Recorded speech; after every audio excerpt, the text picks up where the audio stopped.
જિલ્લામાં તાલુકા પંચાયત અને જિલ્લા પંચાયતની ચૂંટણીના પડઘમ વાગી ચૂક્યા છે, ત્યારે ભારતીય જનતા પાર્ટી દ્વારા આજે બોડેલી ખાતે ચૂંટણીની સેન્સ પ્રક્રિયા શરૂ થઈ છે। ત્યારે આજે એક વિશિષ્ટ વ્યક્તિ એવા પ્રમોદભાઈ તળવી કે જેઓ ભાટપુર ગ્રામ પંચાયતના છેલ્લા 2 ટર્મથી સરપંચ છે, જ્યાં તે વ્યવસાય એમનો છે ટ્યુશન ક્લાસીસનો, ત્યારે આજે અને એ હેન્ડીક્રાફ્ટ છે, ભારતીય જનતા પાર્ટીના 2023 થી સક્રિય કાર્યકર છે। ત્યારે આજે એમની સાથે વાત કરીશું। ભાઈ, તમને આજે ચૂંટણીની પ્રક્રિયા છે, ત્યારે તમે ઉમેદવારી કરી છે, તો કઈ સીટ ઉપરથી તમે ઉમેદવારી કરી છે? મેં 22 પરવેટા જિલ્લા પંચાયત સીટ ઉપરથી જિલ્લા પંચાયત સદસ્ય તરીકે ઉમેદવારીની માંગણી કરેલી છે।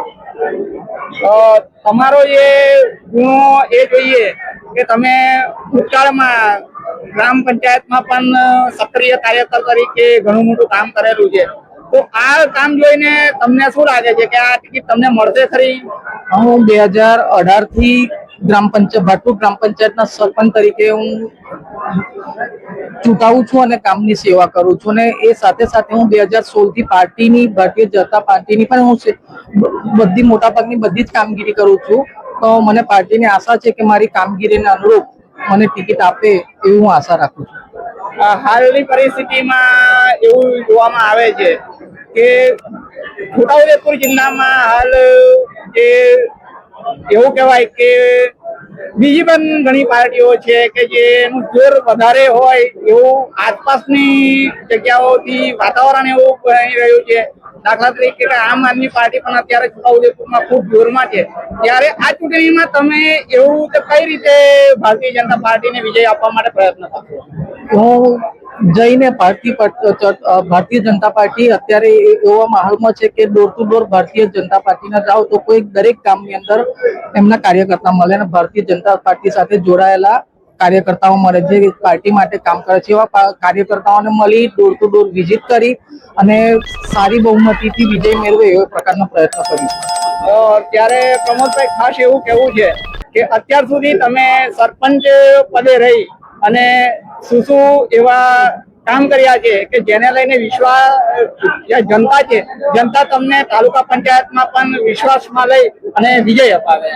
મેં સરપંચ તરીકે ગામની અંદર ઘણી સામાજિક લોકોની સેવા કે ગામમાં જેટલી પણ વિધવાઓ છે એ બધી વિધવાઓને જાતે હું સંખેરા ખાતે લઈ જઈ અને એમના વિધવા પેન્શન ચાલુ કરાવેલા છે।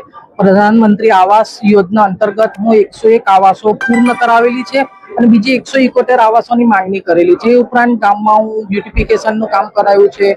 ગામમાં દરેક ફળે રોડ હોય, પ્યોર બ્લોક હોય, વિકાસના કામ બી કરેલા છે અને એ જ કામ જો મને ટિકિટ આપશે તો મારા પરવેટા જિલ્લા પંચાયતની અંદર જેટલા વિસ્તારો આવે છે એટલા વિસ્તારોમાં પણ સારા કામો થાય એ પ્રકારનો હું પ્રયત્ન કરીશ। હાલમાં તમારી જિલ્લા પંચાયતની જે બેઠક છે, ત્યારે આ જિલ્લા પંચાયતની બેઠકમાં હાલ મુખ્ય સમસ્યાઓ રોડ અને રસ્તાની છે, અને ખાસ કરીને હાલ ઉનાળાની પણ સિઝન છે, પાણીની પણ ખૂબ મોટી સમસ્યાઓ છે, તો આ બાબતને લઈ અને તમે શું કરશો?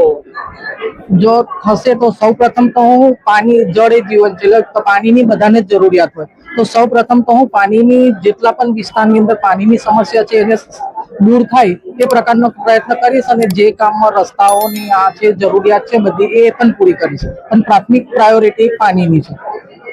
તો સાથે સાથે બીજી પણ એક વાત એવી છે કે હાલ રવિ મોસમ ચાલી રહી છે, પાક થયા છે, પરંતુ ખેડૂતોને એમનો માલ વેચવામાં પણ બહુ બધી તકલીફ પડે છે। અત્યારે મકાઈની સિઝન છે, મકાઈ પણ સરકાર દ્વારા ખરીદી નહીં થતી, ત્યારે આ બધા જે ખેડૂતના સમસ્યાઓ છે, તો ખેડૂતો માટે મૂળ તો ભારત આપનો ખેતી પ્રધાન દેશ છે અને ખેડૂત જ એનો મુખ્ય આધાર સ્તંભ છે, ત્યારે ખેડૂતોની આટલી બધી સમસ્યાઓ છે, તો આ ખેડૂતો માટે તમારું આયોજન શું હશે?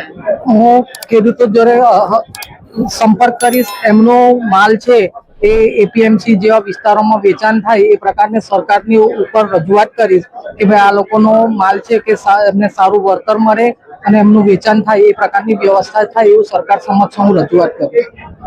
ત્યારે પ્રમોદભાઈ, જો તમને ટિકિટ મળે છે ત્યારે તમને કેટલી આશા છે, તમે કેટલી બહુમતીથી આ ચૂંટણીમાં વિજય મેળવશો? મને આશા છે કે હું લગભગ 60 થી 70% માર્જિનથી વિજય બનીશ એવું આશા છે મને।